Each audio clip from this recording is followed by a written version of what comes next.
Welcome and thank you for joining us on the Instructor Podcast, where every week we're joined by experts and innovators, leaders and game changers, so we can hold a mirror up at the instructor industry and see where we can improve and raise our standards. So if you're ready, we'll make a start. Welcome to episode 9 of the Instructor Podcast. I'm Terry Cook of TC Drive, and I will be your host as always.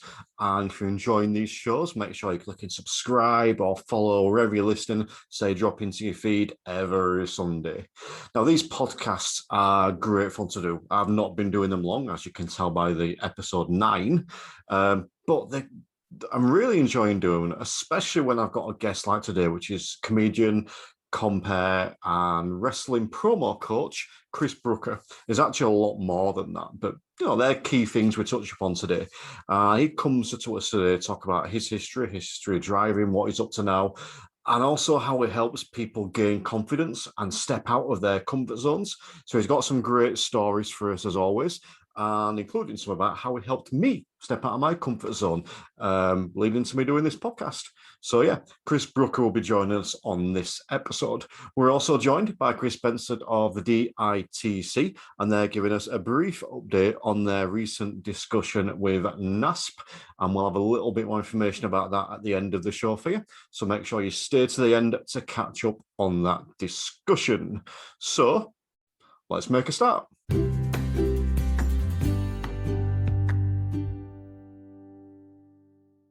So we are joined today by the enigmatic and wonderful Chris Brooker. How are you doing, Chris? I'm doing good. I feel I'm going to have to live up to my intro straight off the bat. Enigmatic. Well, I believe so. I mean, I can give you a worse one if you want. The mundane and mediocre Chris Brooker. I'll take that. That gives me a very low bar. That's a bar I can fall over. Whereas enigmatic, I feel like I need to talk in riddles or just... You know what? I'll just cheat. I'll just do the Australian inflection at the end of every sentence that makes everything sound like a question. And we already have tips. A degree of mystery. Mystic Meg approach, I think it's called. Mystic Meg. I've not heard the Australian version. I want the Mystic Meg version. I'll probably do better with Mystic Meg. I feel I'm dating myself now when we talk about Mystic Meg. When she, do you remember? Do you remember when? When the National Lottery program started, she was on every week, stealing a living, as far as I'm concerned, and just going things like, this week, the jackpot winner has an arm on each side of their torso. And I feel that people who've occasionally been to Italian restaurants will be lucky too. And there will be a number. Mm-hmm. And then you're waiting for the number, but the number never arrives. Yeah, it's oh god. Without wanting to hijack this and turn it into a nostalgia podcast, yeah, we could talk. we could split into this and then talk about young people in an angry way. That's become my new hobby. As soon as I hit my 40s, just being angry at the young. We'll do a bonus episode. We'll record next one at the end of this on nostalgia and angerness towards the youth. The enigmatic podcast about young people. There we go. Yes. Branding. Right. So, Chris, welcome. Tell us a little bit about yourself, about your journey and where you're at now and what you're actually doing now. Okay. This is great. Even if my parents said this to me, I'd have a breakdown. So tell us what you're up to. Tell us about your journey. I'm a good person. No, they've been great. It's like a dating profile, isn't it? Hi, my name's Chris. I'm 44 and an Aries, obviously. I've my livelihood. So for the last 20 years, God help me, I've been a stand-up comic, and my first gig in May of 2001. So it's kind of a big anniversary this year, even though in the last year, due to some overarching downfall of society issues, I've actually gigged less than at any time I have, even including my first year doing it. So I'm a stand-up comic. I'm an event host.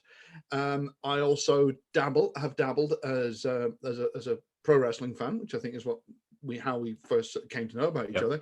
I have dabbled in professional wrestling promotion and booking, and I also have a bit of a side hustle, which is rapidly becoming my only hustle at the moment until things open up again, where I coach people in confidence when it comes to public speaking and presentation skills. Specifically, my entry point was for professional wrestlers, for whom the ability to develop and portray a character that can connect with your audience and speak confidently as that character is as important, and probably more important in many ways, than how hard they throw a forearm or how high they can jump or throw a mean suplex.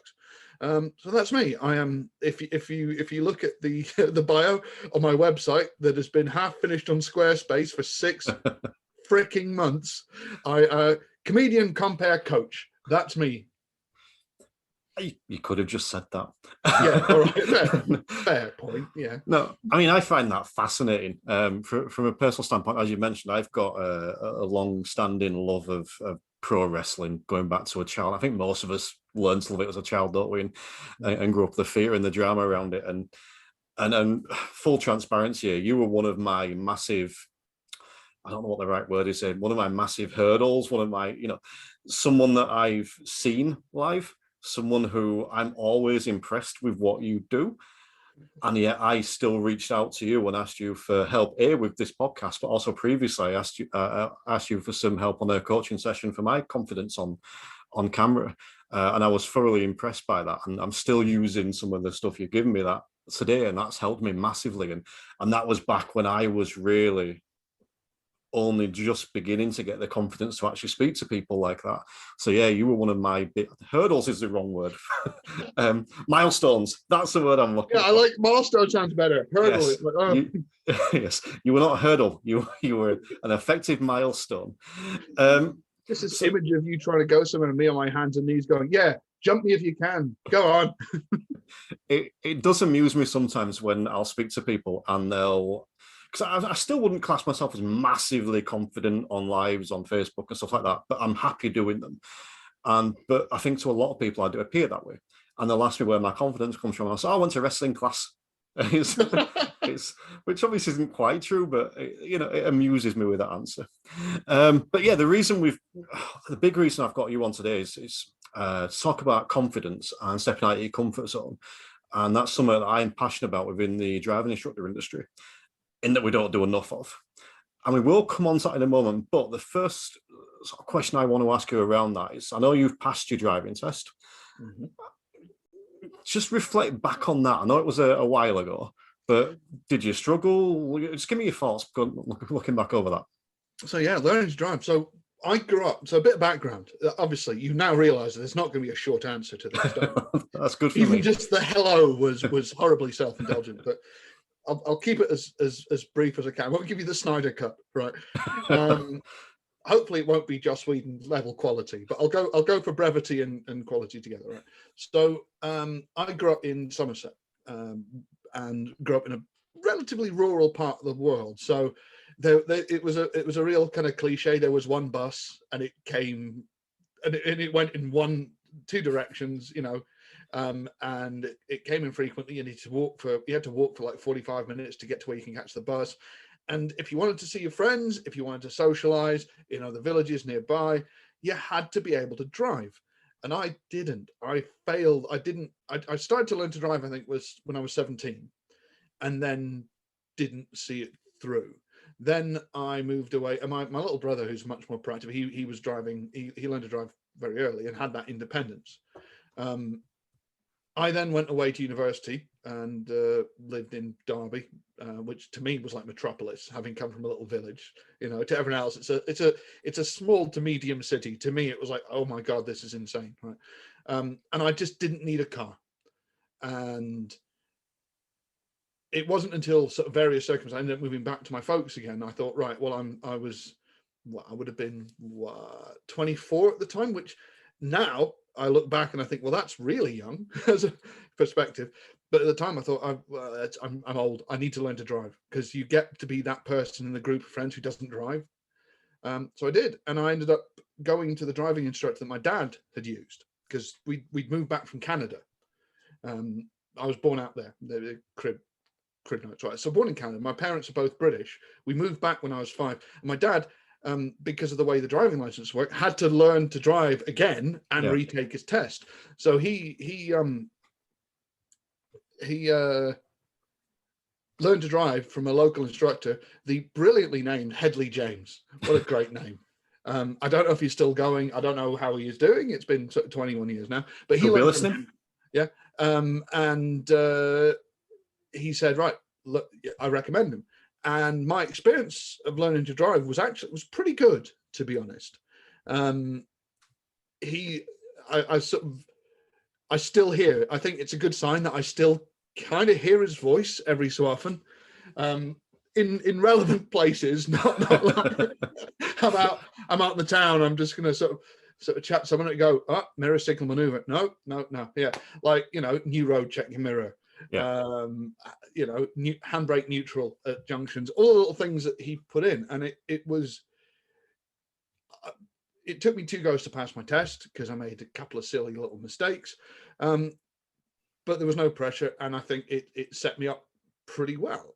So my experience of learning to drive were pretty positive. It took me about 8 months in total. That's good then. I think that's not far off what the average is when you look at it. So you kind of learned to drive almost more from necessity than choice.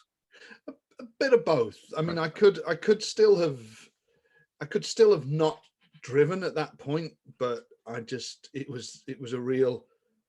Also, it kind of helped me get out my state of mind. The reason I'd moved back to my folks was because I'd lost my job, and there wasn't any work where I was living, so I ended up kind of going and resetting myself. So it was handy to have something to do as well, and a goal and something to work on. And then subsequently, when I moved away, I didn't have a car for the next couple of years. I lived in Nottingham at the time. It wasn't until I moved to Manchester, became more serious with the comedy, I went, right, if I want to do this, I need to have a car, because trains stop. Our thank you, Dr. Beeching, our train and public transport system. I spent too many times sleeping rough in train stations and bus stations to make it to gigs that I couldn't afford hotels for. That I just went, yeah, you know what, time to get a car. Fair enough. Bringing that forward to now, regards to the driver trainer industry, the driving instructors. And I'm asking everyone this that's external from our industry, and please be as honest as you feel like. I don't take offense easy. Do you have an opinion, or what is your opinion on the driver training industry? I've been so far removed from it that I don't know. I can't comment on it. And more people should say that anyway. I just think, I don't know. Rather than going, well, I'm deeply disconnected and I don't have any strong opinions. And most of the people that I know have been driving for a long time. I don't know many who are learning to drive. I think my only opinion is find someone who suits you, and don't be afraid to shop around. That's my only opinion, I think, because this, in so many aspects of life, it weirdly, like counseling or anything like that, there's this idea that you have to go to one person and see it through, or it's a moral failing, or you let yourself down. No, just shop around. I like that. I think the reason I asked that question and is I've done quite a few jobs, and this is the one that stands out the most, that you'll tell people that you're an instructor and they immediately have an opinion. It's one of those things. And I can imagine you get this as a comedian. You tell someone you're a comedian and you get, tell me a joke. Oh. I'll take that over. Here's one for you. An inevitably racist joke that would get me cancelled if I even thought it out loud. Yeah. But that amuses me that there are certain trades and industries that people immediately have an opinion on. So, it's interesting that you don't. Perhaps that stems from being on the receiving end of that a lot. You kind of the flip side, if that makes sense. Yeah, well, possibly. I'm sure you get. It's also, I think, because you make a good point. By having been on the receiving end of it, I've got very little patience for hacky kind of observations that everyone makes. So I will almost I'm going to take a wild guess that almost everyone you meet in a social situation makes some joke about when you hit the dashboard, it's time to stop. Yes. Yeah, there you go. That's the first one. It's like, or the other one is people bragging about the fact that when they learned to drive 40 years ago, they only needed 10 hours. Like, yes, but there were 6 million less cars on the road and no such thing as mini roundabouts. Oh yeah, man. I'll tell you what, this as an aside, right? When I had my provisional license and I was driving around, my parents were really good at giving me a bit of time when we had to drive somewhere to get my practice. And I think that's important as much as, and that I think also is sort of pushing a comfort zone. We'll come back to it, is you can't just have a lesson once a week and expect to be brilliant if you don't engage outside of it. So I was very lucky. But one of the most traumatic experiences of my youth was in Colchester, because we have family out there and we were visiting, and Mum said, "Oh, you can drive today." And I don't know if you've seen it, they have this horrific cluster of mini roundabouts near the hospital where my uncle worked at the time. And it just it's literally, if you look it up online, it's like a Rorschach painting. You look at it and you see your own personal hell. There's like either 4 or 5 mini roundabouts in a cluster around one in the middle. And is it like playing Downfall? Do you go clockwise around this one, then that one, and then, oh my God, it's like a spirograph from hell that's come to haunt my nightmares. Spoiler, survived. I'm not going to attempt to give any advice on that today. I think that requires visual advice, not verbal advice. Bringing it back to that though, and the industry, one of the key things for me is coaching. It's something I'm passionate about. I've had people on the podcast before speaking specifically about coaching, and obviously you're a coach that I've worked with and have a lot of time for. How would you describe coaching in what you do? How would you describe coaching? Okay, coaching. This is something I kind of picked up from my dad, who God bless you, Eric Brooker, was a bit of a philosopher on the side. He always told me and professed that teaching isn't just about what you can hammer into someone. It's not about, and considering when he grew up as well, the schooling was very different, and it was very much about learning by rote and about, right, here's a big block of knowledge, here's a child's head, mash. He said that teaching was as much about drawing out, about what you can draw out of people, about what you can bring out of them. And between that and something more recent, so Matt Bloom, who is the head coach, for anyone who's not familiar, he's the head coach at WWE's Performance Center in Orlando. He also tweeted something that Crystal, or he said it, I think, in one of their documentaries. He said that when you teach, 2 people learn. And I think that's the important thing about coaching, is it's always going to be a 2-way process.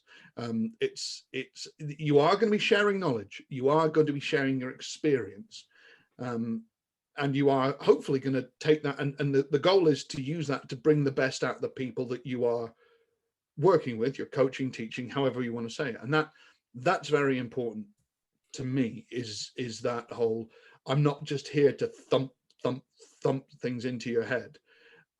And for the most part, I've also found that coaching is about letting people know what they have already. It's very easy to look at everyone as a blank slate with nothing to offer.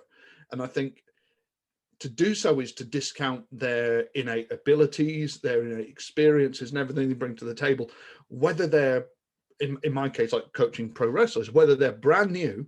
And I've coached wrestlers who are absolutely new, who are still training, who are also like in their late teens, early 20s.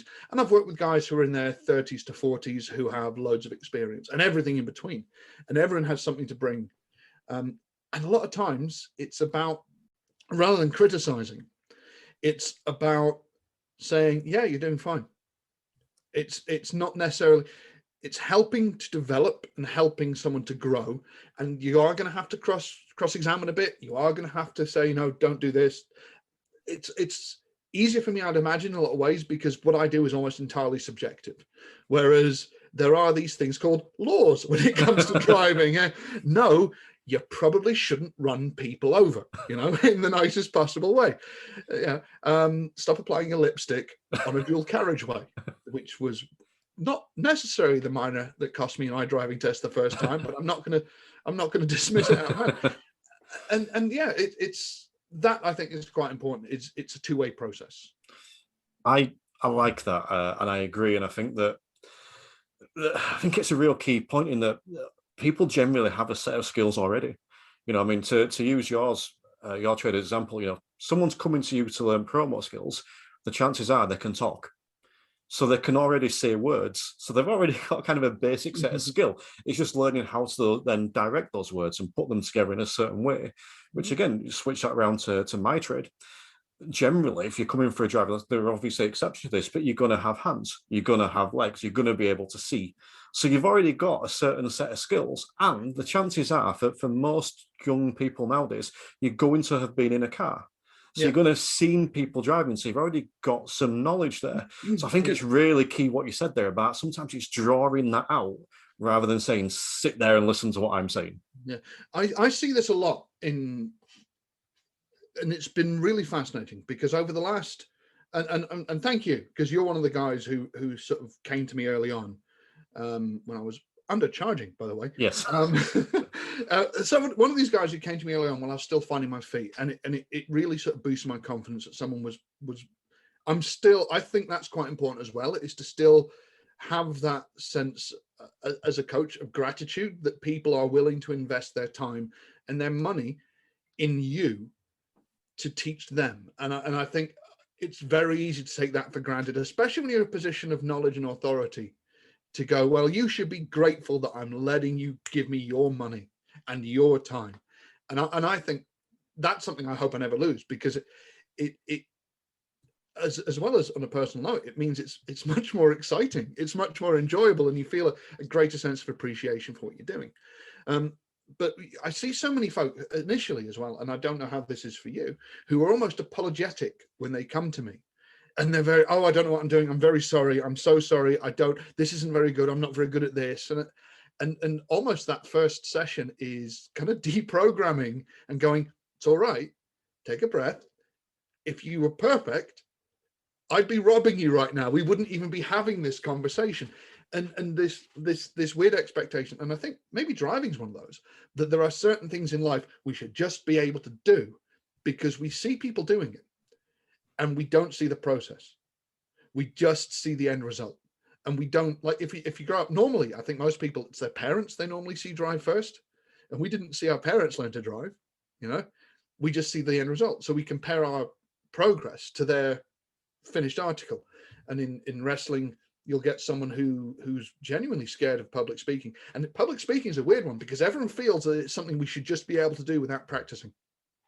We should just do it. And it's binary, and you're born with it or you're not. And it's not true. And it's getting past that first bit of, you've got skills, you have something about you, and moreover, you've chosen to learn, you've chosen to make this step, you want to improve. So don't dismiss who you are now, give yourself permission. That's something that's come up a lot, is giving yourself permission to learn, giving yourself permission to go, I'm not where I want to be, but that's why I'm here. Yeah. I think, again, you've hit the nail on the head there. I think you look at, again, your industry, the wrestling industry, the people that come into that, or the people that come to you, I would imagine they've been in that business some form of the other. So whether that's been in the business in terms of watching it or actively being involved in it, so they're seeing that all the time. So like you've said, it's like, I should be able to do that. Yeah. With driving, I think it's even wider than that, in that you go out down the street, you see people driving. Everywhere you go, you see people driving. So you put that pressure on yourself. I should be able to do this. Yeah. However, if I said to you, right, play me piano, you don't see that all the time. You think that's a specialist skill. Yeah. But because you see everyone else driving, albeit 90% of them badly, but you see everyone else driving, you assume you should be able to do it as well. So I think you really kind of made almost an inadvertently brilliant point there. There is something else you touched on. Thank you for calling my brilliance inadvertent. Thank you. Inadvertence, brilliance, and mediocrity so far today. So, but you also made another point that I want to touch back on, and you use the example. So I hope you don't mind me using this about your prices and undercharging. Yeah. I will be blatantly honest that when I used you, I made sure that I used you for your coaching session, paid you for your coaching session, and then said you should charge more. Didn't say it before I paid. Oh yeah, I noted that. That's good business. Good business. But What, if you, I hope you don't mind me asking this, what was it that in the end swayed you to change that? Because that's a confidence thing within our industry that a lot of people are scared of, putting their prices up. It's really hard unless you are a sociopath, unless you genuinely have that ability to disconnect, because there's a bit of imposter syndrome. There's a bit of fear of, if I put my prices up too high, people will go away. And that's something that I've encountered in coaching, but I also encountered it in comedy. I'm quite lucky in the sense that most of the times, if I apply for a gig, if I'm playing the Frog and Bucket or the City Hall in Sheffield or the Stand or anywhere else, they have a set, this is how much you get paid to MC, and you apply for it. And that's easy. It's when someone comes to you and goes, like, I want to book you for a corporate or something else, give me a price. There's that, what should be quite simple becomes like a 2-hour long internal dialogue of no, but I don't want to go too high. And then inevitably you give them a price, they say yes right away, and you go, fuck, I should have quoted twice as much. Yeah, when I was starting out with the coaching, I really didn't know how to price it. Now, admittedly, part of that was I wanted to price it low to begin with. I'm just going to interrupt you for a second. If you can hear it bark in the background, my dog hasn't barked for 3 years. Literally hasn't barked for 3 years. She's now decided to bark. So if you can hear that, that's what that is. But sorry, carry on. Yep. I don't know how I do it. So when I started, I was very conscious that I was not particularly experienced in this field, and no one was really doing it. So I set my price quite low deliberately. One, because I felt that there was going to have to be an element of taking it on faith. I had no reputation. Well, that's not true. I had a bit of a reputation, but I didn't have a reputation as a teacher or a coach, outside of a few people I've maybe helped. And there was also no kind of industry standard that I could compare it to. And also, there's not a lot of money in pro wrestling at the grassroots level. So I was conscious that I didn't want to overcharge. So to begin with, I set my rates quite low. I was quite happy with it. It got me started. And it wasn't until it was actually like, so that was towards the end of last year. And then earlier on this year, I made a choice. I went, right, if I'm going to, especially because if I wanted it to move from being a hobby that maybe it didn't feel like it was my apprenticeship anymore in the same way, and acknowledging your own worth and telling that little imposter syndrome voice to shut up, because I have a particular set of skills. I've spent, it was a particular moment when I go, oh, am I the right person? What right do I have to try and tell people how to do this? And that was the point where I went, well, yeah, I've been doing this. I think I was talking to someone else and I went, yeah, well, I've been doing stand-up for 20 years, like 22 decades, almost half my life, right? And people it's remembering that people aren't paying when I do a 20-minute set, it's this for exposure thing.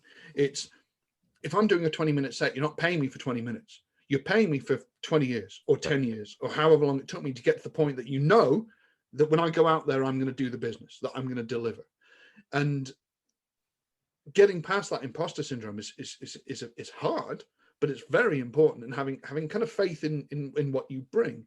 So compound that, I also still have a little bit, not so much, a bit of imposter syndrome about, okay, well, I've done a lot of stand-up, and even in the stand-up industry, I think broadly, I'm not on TV, I'm not famous, I'm not really interested.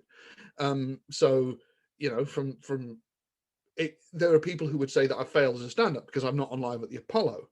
And there are people in the industry who rate me and people who don't. So that in itself is a bit of a gray area. That's an ongoing thing. But then in wrestling, I still feel like, because time does funny things, you think to yourself, what business do I have doing this? I've only been around for a few minutes. Then I went, actually, I've been involved in indie wrestling for 10 years now. And looking at the people that I've worked with who've trusted me to work with them, and I've been very, very fortunate to work with some of the best minds, both locally and internationally, and learn from them. And it's like, no, you know what? I have something of value. I have something unique to bring to people. And don't get me wrong, I've not become a boutique retailer. I've not suddenly fucking quadrupled my prices, but they are more in line with also my need that this isn't a hobby anymore. This is, with the way the world's changing, the way stand-up's changing, we don't know if the industry is going to recover. We don't know if it's going to be the same. What I do know is that as the gigs are trickling in, every single comedian in the country wants them, and therefore the competition is ferocious. I'm just not getting the work that I was even like a year and a half ago. So this is now going to go from being a hobby to being, this is going to be part of me paying my bills. And as such, you've got to value it honestly. And again, as soon as I put my price up with is this okay? And then everyone went, yep. And I went, oh, fuck, I should have asked for more. But I'm committed to now. And in all honesty, I'm not greedy. I enjoy it, and I'm making enough money, and it's developing skills that I can then use beyond just coaching pro wrestlers. So yeah, charge more. There's the short answer. No, but again, a lot of that reflects probably not just to my industry, but to every industry. And even just with your prices, then one thing I say to people that might speak to me, you don't have to put them up by £20 an hour. Put them up by £1 an hour. Mm-hmm. Because every time you do that, it's breaking down that little bit of imposter syndrome that you mentioned. It's breaking down that fear of doing it. So, you know, for my industry, again, you put them up by £1 an hour starting Monday when we go back to work next week. I'm recording this a little while ago. And then 6 months' time, you put up by another pound. And another pound. It might only be £1, but if you do 40 hours a week, you're making 40 quid extra that week. Then in 2 years' time, all of a sudden, you're making 160 quid extra a week. You know, and that's soon going to build up. I think the other thing I want to touch, the other thing I want to touch on there is you mentioned failure. And that's a massive part of our industry. And I find it really, really telling. And something you said then really tickled me. And I don't think it was inadvertent, but something you said really tickled me. Not tickled me. I don't know. Made my hair stand up almost. Yeah. It resonated. Yeah. Yeah, that's the word. And it was that you mentioned about, well, if you haven't been to the Apollo or the London Palladium or whatever, you fail as a stand-up. And I thought, there's a hell of a lot of failed stand-ups out there then. Oh, yeah. More than successes. Yeah. And it's that. And I think you can relate that again to our industry. When people say, if you don't pass first time, you've failed. You know, they look at it as failure. And it's not failure. It's like people that struggle with a manual car and end up going to automatic. That's not failure. That's making a choice of what's best for you. It's,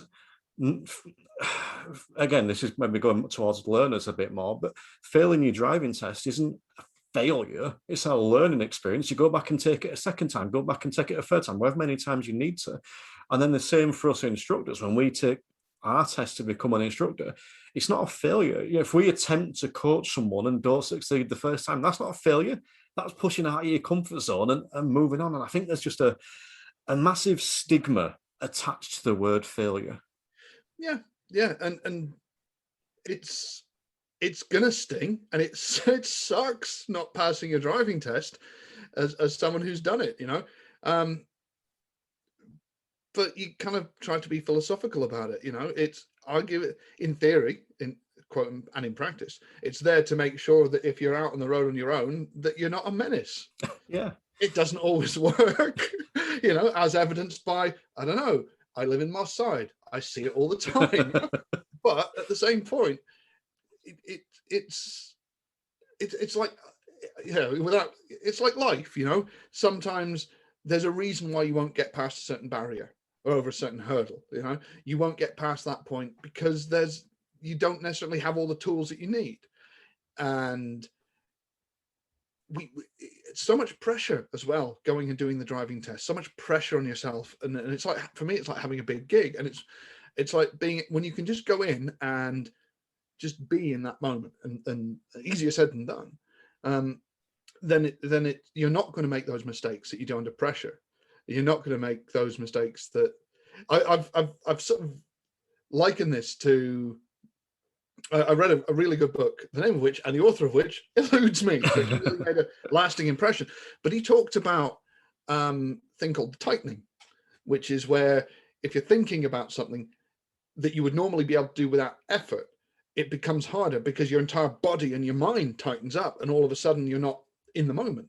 Like if you give someone a tray of drinks to take across the room, they'll generally do it. But if you give them a tray of drinks, look them dead in the eye and say, take these drinks over there, do not spill a drop. If you spill a drop, there'll be trouble. Don't you dare spill any of these. All of a sudden, it's like they've got an unexploded bomb on a tray, and that's the whole mentality is fear of failure is so ingrained in us. And I'd love, and again, I wish I was better at this. I'd love to be able to move beyond fear and just, again, awareness and see it as, okay, if you learn from it, it's not a failure.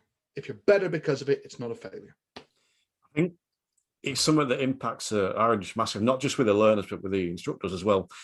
And I think it plays a big part in why there's very little, what I would refer to as game changers within the industry.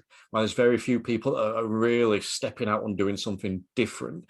And that's something that, again, used to affect me massively, but I think fear of failure is a part of that. A quick example. I've got a Facebook group that there is literally just me and my wife in, and I need 2 people in it so I can go live. And it's my practice group. I'll go and put stuff in there. I'll have a little play, that kind of thing.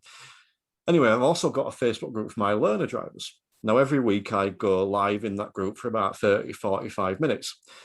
The other week I went live for about 25 minutes, wondering why no one was joining me before I realized I was in the practice group where there was no one in. So I learned from that, nothing disastrous happened, but I do think that there's a lot of issues. I think there's a fear of failure. I think there's a fear of judgment. And I've used this before, but the driving instructor industry is a microcosm of society in that, you put something out there about coaching or about raising your prices, and you will get people that come in and criticize. And immediately it's getting their backs up. So for anyone out there that's maybe thinking of doing something different, what advice would you maybe give to them to not be afraid to step out of the box and just do it? Just go for it. The first thing is that, especially nowadays, with social media being what it is, I'm not going to proclaim it's abundantly evil. It's like anything else. It takes on the qualities of the people that make it up. But because of the immediate nature of it, there are going to be people who, simply because it's easy, if I've sort of ruminated in the past that, like in the old days of points of view on TV, where if you wanted to complain about something, you had to write a letter and put a stamp on it and pay your 30 pence and walk it to a post box, So the people who really complained were proper mental and really had put the time in for it. Whereas now, for a lot of folk, it's just become as easy as yawning. So folk who are not necessarily invested in you, I'll use the example this week of Hot Water Comedy Club in Liverpool, who are an amazing business, who have worked really hard throughout COVID to try and find a way to sustain their business and to help comedians survive by doing online shows, by doing podcasts, by doing broadcasts, all kinds of stuff. They were going to be part of a pilot scheme in Liverpool that would involve COVID testing before and after the show, just to check spread in a limited scientific environment, which obviously is enhanced by stand-up. Now, what happened is someone reported on this in the media, and it was picked up as being part of the COVID vaccination passport trials. And it's a divisive topic, isn't it? Shall we say? It's people have strong feelings on both sides. But what happened immediately is that they were bombarded. They were review bombed. Everyone was sending them messages. Social media was flooded, going, "You've sold out. This is disgusting. It's an attack on our freedom. It's blah blah blah blah blah blah blah." All kinds of just hate, a wall of hate. And because it was in the national press, most of these people would never, ever, ever have gone to Hot Water Comedy Club. Didn't live in Liverpool, weren't fans of comedy or being polite, or in some cases, basic punctuation, right? And these are the people that will often find you. And these are the people that it's very easy to assume have validity. Don't necessarily surrender that power to them. because they're not the ones who will support you. They are not the ones who have an interest in you. They just want to be heard. They just want to be noisy, and you see it all the time. So don't be careful of who you take feedback from. Which isn't to say that there isn't valid feedback from people, but if we're honest, we kind of know who we can trust and who we can't, who has our best interests at heart and who doesn't. And putting yourself out there is scary. Me doing it again, that little imposter syndrome. I know, like I've had this in the past with stand-up. I taught stand-up comedy for a bit, and I was about 10 years in. No, maybe not that. 7-8 years in, and there were established comics giving me the side eye, going, "Who's this guy? What right has he got? No one taught me to do stand-up." That was good. I still did it. I had a lot of fun. A couple of the guys that I taught have gone on to be more successful than me, which, if I'm honest, is kind of the benchmark of being a good teacher. And then it's also the same with wrestling. There's thankfully not much. It helps that I have a bit of standing in the community as someone who used to promote a show, so people know who I am. It also helps that I've got friends in high places. People know that I'm associated with people who are quite important, and rightly or wrongly, they go, if they take the piss out of me, I might stop them getting to WWE, which isn't true. Or is it? No, it isn't. So but there's still, I know that there's a bit of side eye and a bit like, oh, who's this fucker? Who does he think he is telling us? We've always done it this way. We've always done it. So to use pro wrestling as an example, it blew my mind that for a business so invested in personality and connection and showmanship, that was never really taught, or at least taught in a very passing way. Whereas if you go to a wrestling school, and I've trained for a bit, and I didn't do very well because I don't like pain or exercise, right? Turns out it's not fun, right? It's so hard, right? Full respect for anyone who even, and anyone who even does it at a low level, it's not like going to the park and having a kick around, right? You have to work really hard to be shit, let alone good. Right? And I was barely shit, right? It's seeing that there was no, so my journey was seeing that there was no second thoughts about going to a training session, and you do your roll drills, you learn how to bump, you repeat, you train. But this bit, the talking bit, the character bit, maybe 5 minutes every so often. But you were expected to be able to perform at a very high standard when you were put in a live fire situation, given a mic at a show. So many of the young wrestlers, the first time they cut a promo is, here's a mic, go talk in front of 100 people. So, no wonder they often shit the bed and then think they can't do it. So my whole thing was, let's put as much emphasis, without detracting from the other parts of the business, into that side of pro wrestling, this bastard son of sports and entertainment.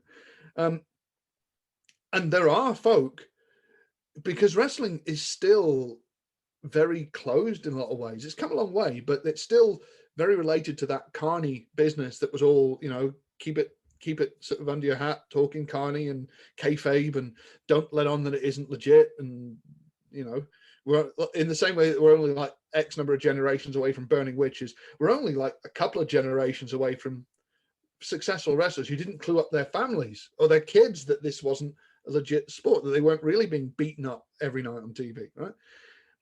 So there is a bit of side eye and a bit of kind of, oh, who's this guy? Who does he think he is? Not much, thankfully, at least not that I've encountered. But it's getting past that first. Put it out there and push yourself a little bit. And then, and I had a lot of doubt when I started, because it wasn't flowing, it wasn't building. But you will hit that point if you persist, where people start to credit you. And that was another thing that was tough. It was, people didn't necessarily want to admit that they were getting help with it, because it was seen as something you should just be able to do. But gradually it built, and people were more willing to go, yeah, do you know what? Brooker helped me. He made a big difference. Tweeting, sharing, and then you hit a bit of momentum. And once you get past that initial part of, people will always sort of question things that are different, but I'm very, very skeptical of anyone whose reasoning for not doing something all will boil down to, it's the principle of it, or that's just how we've always done it. Those are not good reasons. Those are not good reasons to keep doing something. One, sorry. No, please. That one there, that's the way we've always done it.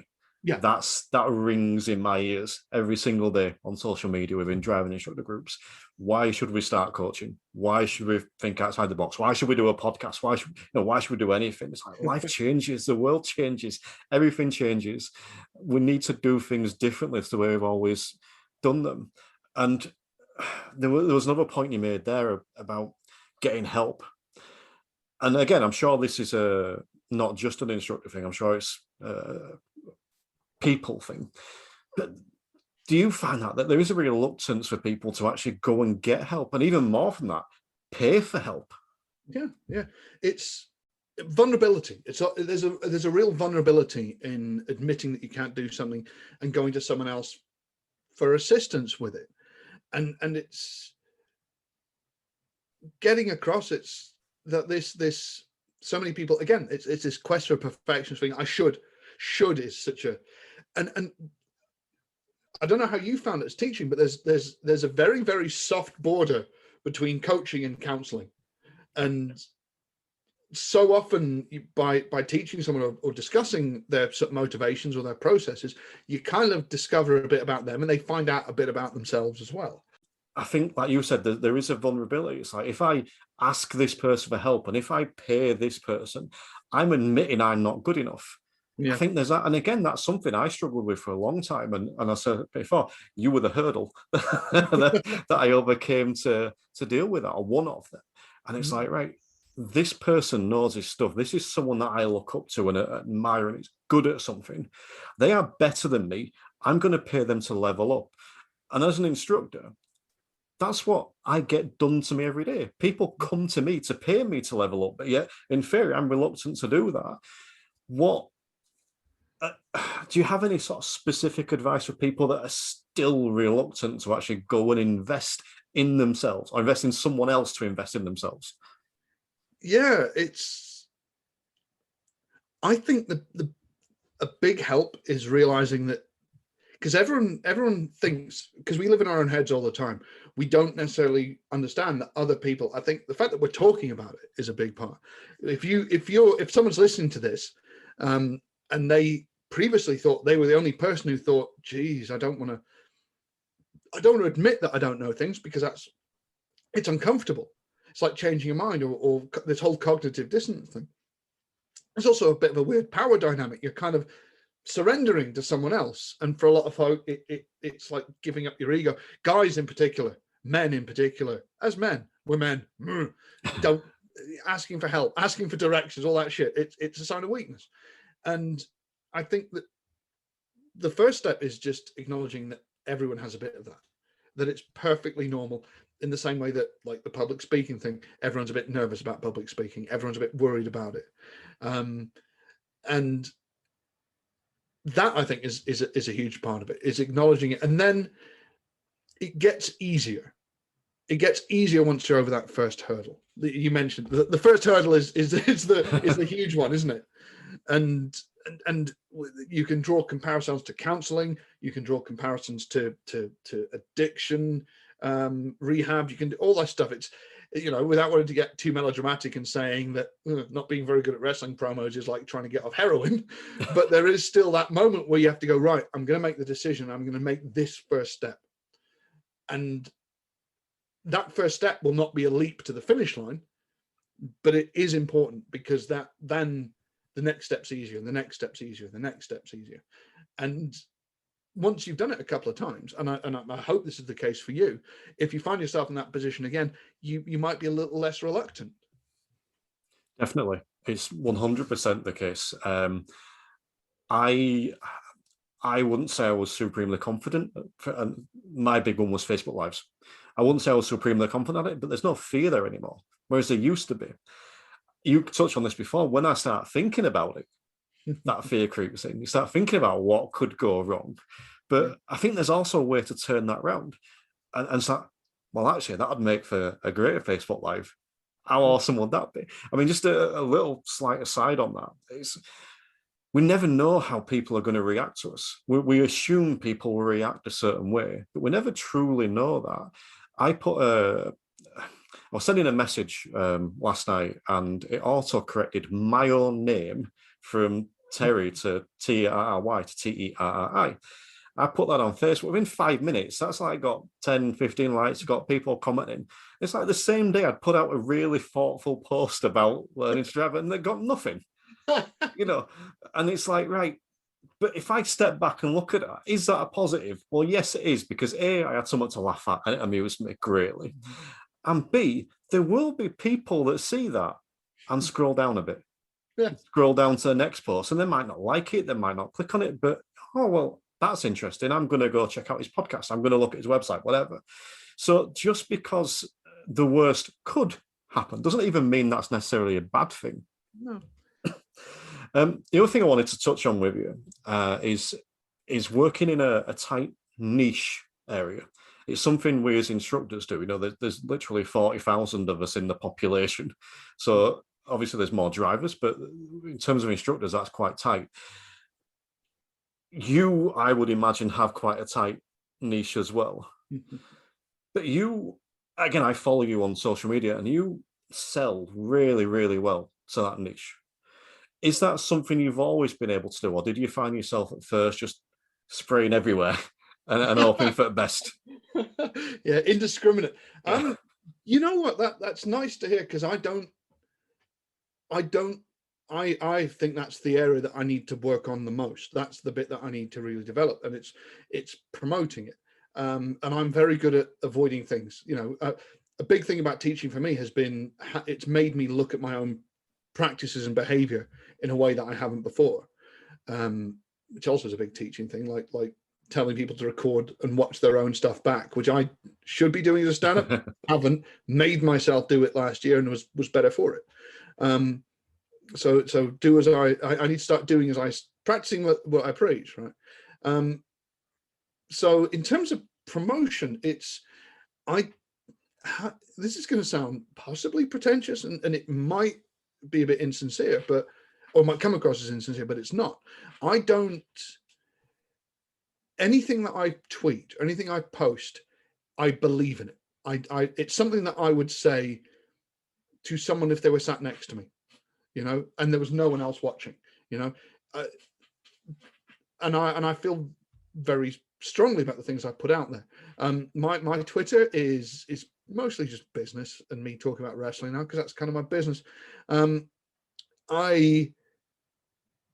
I talked earlier about this sort of gratitude, this appreciation for what I'm getting to do, and I genuinely feel that.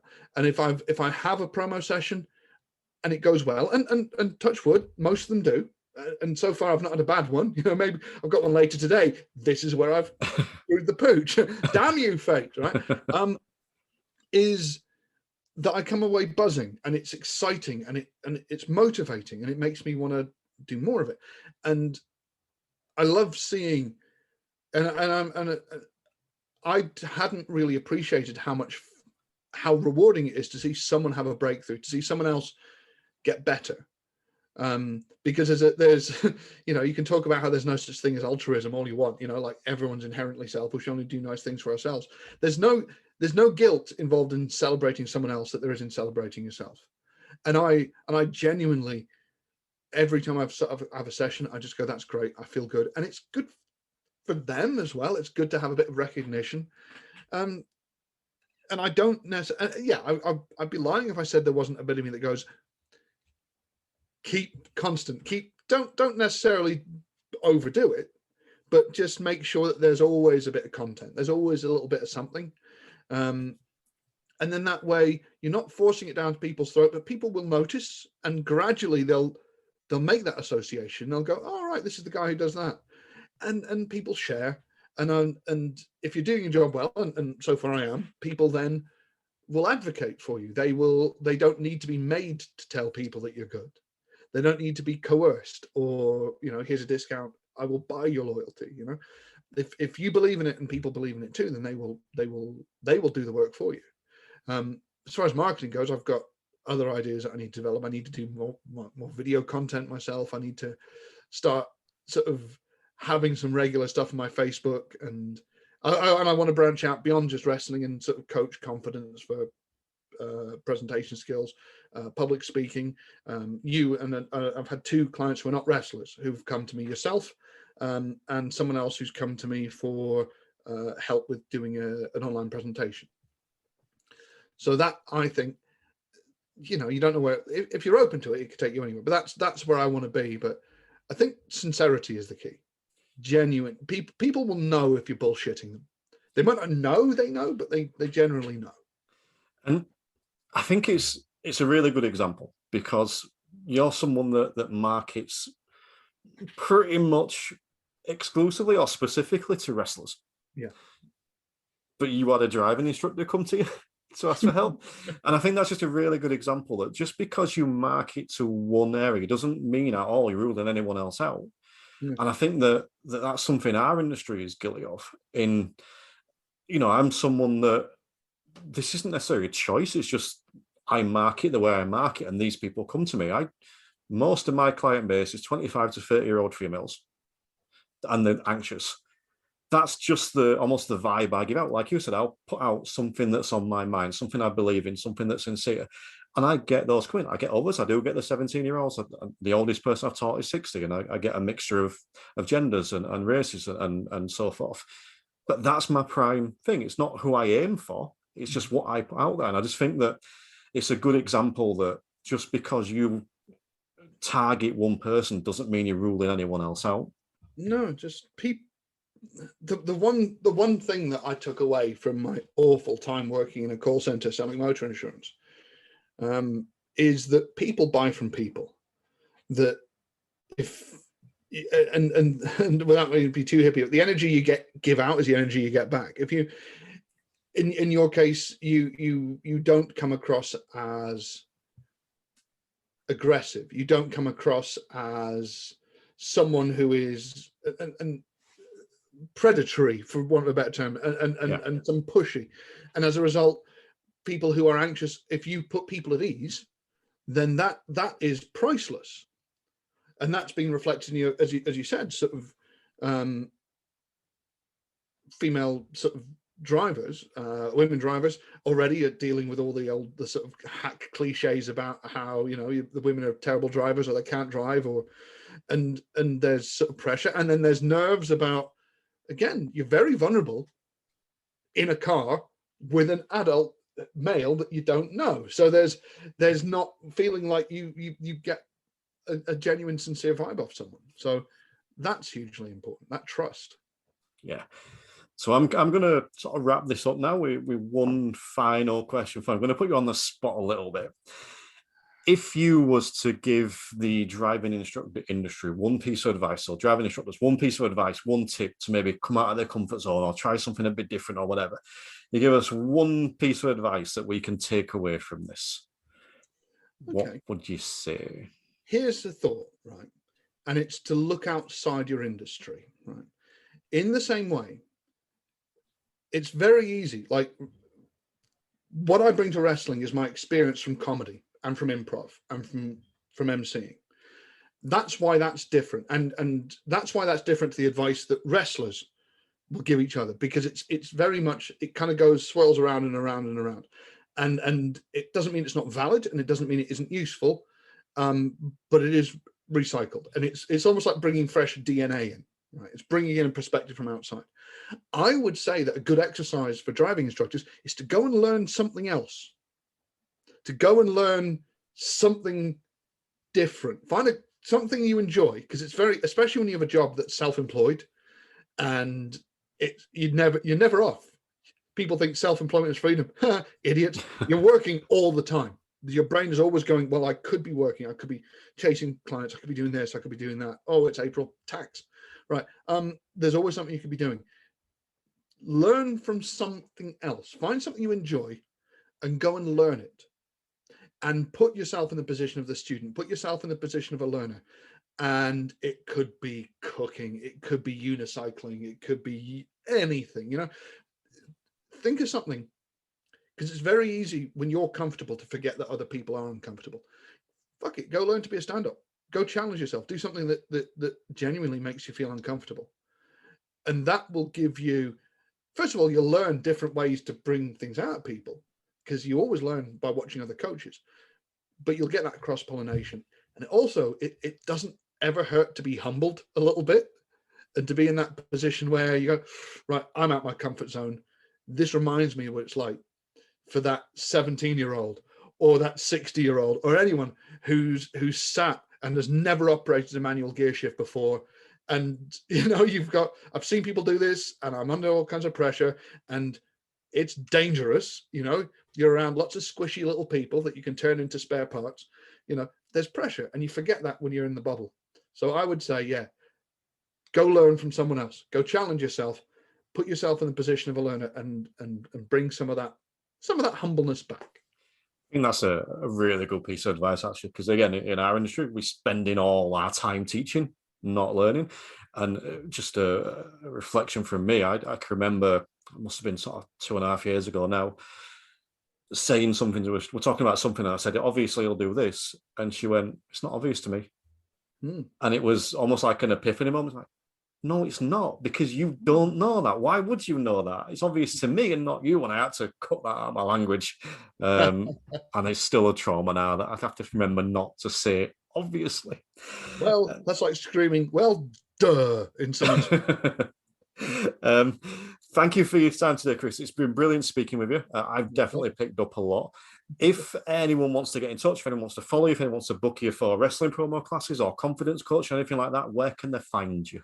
The easiest way to find me is on social media. My website, again, it's saved in my draft on Squarespace. I really need to get that sorted, because you've got to be a grown-up with a website. If you look for me on social media, at The Brooker Man, it's pretty much my handle across the board. So look for me on Twitter, look for me on Instagram. I have just changed the branding of my Facebook page. I've gone away from Chris Brooker, pro wrestling character and coach. My branding going forward is going to be a little nod to wrestling. It's called Confidence Uncaged, and it is going to be all about anyone from any walk of life who is going to be in a position where they have to step out in front of an audience, and you're maybe not that comfortable. We can all do it. I believe you've already got the skills.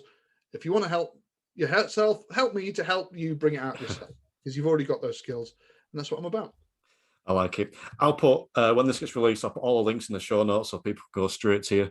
And yeah, thank you for your time today. It's very much appreciated. My pleasure.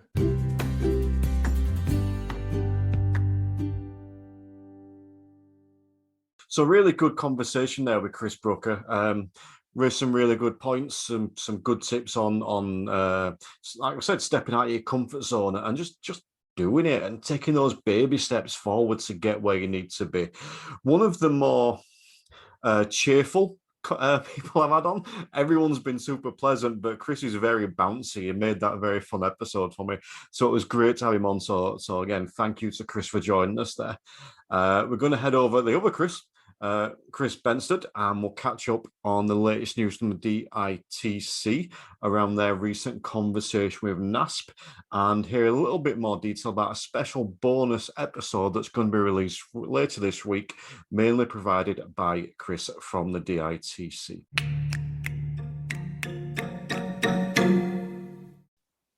Hi, I'm Chris Benstead from the Driving Instructor and Trainers Collective, the DITC, the signposting point for the driving instructor industry. And following our discussions with the Instructor Podcast listeners and other ADIs that we're dealing with, we found there were a number of questions that we wanted to raise. So we got in touch with NASP and asked them to raise with the DVSA or to answer themselves a number of points. And we're going to quickly run through what those points were, but we're really pleased to say the answers were comprehensive, and it's going to be about a 40-minute long podcast. So what we're going to do is Terry's going to provide a bonus podcast for you, for your listening delight, of me running through what NASP had to say, and there's some really interesting answers that I think you would like to know what is going on. So definitely have a listen. He will link to that in the description, I'm sure, and that will be arriving probably the middle of the week. So what did NASP have to say? Or rather, what did we have to ask NASP? We asked them about practical test availability. That is the hot topic at the moment for all of us. I'm sure you're all getting the same phone calls that we are, saying, I can't get a test, or I found a cancellation and I've taken it because I didn't want to miss it. Can you do tomorrow at 3 o'clock in the morning or whatever it might be? We're all getting them. We're all struggling. And I'm sure the DVSA are doing what they can. But we asked them about that and their strategy, what the DVSA have said, and for them to clarify. We asked them about the theory test booking changes, which I raised on one of the Instructor podcasts previously, because I still don't understand it. They've given me an answer. I still don't quite understand it, but I'll share the answer and see whether that gives you any light at all.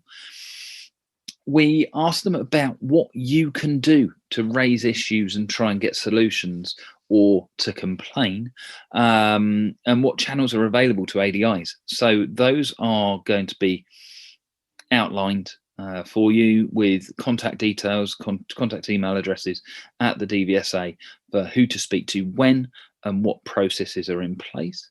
And there was also, this issue of candidates going for test, even though their instructor have said, look, you're not ready. What we're expected to do as ADIs. As well as that, we have addressed the issue of intensive providers that are taking the money and then letting people down, which apparently hasn't been raised before. I'm very surprised at that. So they're taking that one up for us, and hopefully we'll have something for you on that in the future. About standards checks and audit inspections, when to expect that letter coming through, or how much time you've got to relax before it does.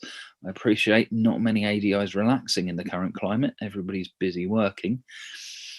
We've addressed cancellation apps and test booking services and the benefits and problems that they cause, and got their view on that, discussing what preventative measures the DVSA are able to put in place to help protect the system from these people that are seemingly able to book mass tests, although they're saying that is not happening.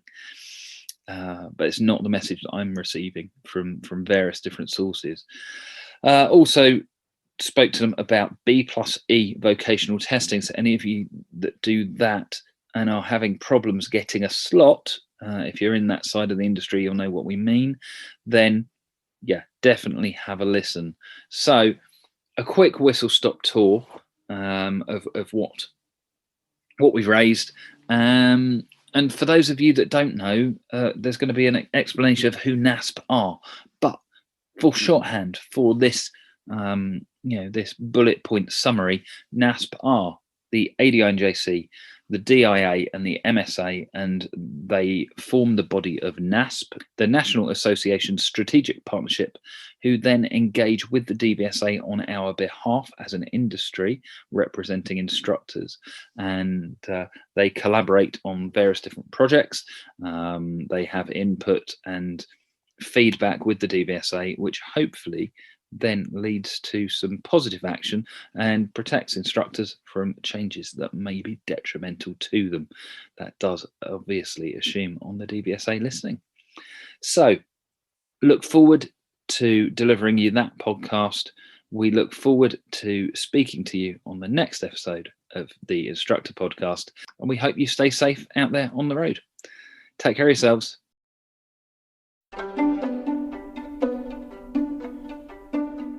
So thank you for listening today. If you've enjoyed this podcast, make sure you click subscribe wherever you're listening so that the next one will drop straight into your podcast feed. If you want to get in touch with the show, head over to tcdrive.co.uk. You can get in touch with me by any method over there. And remember, let's just keep raising standards and stay safe.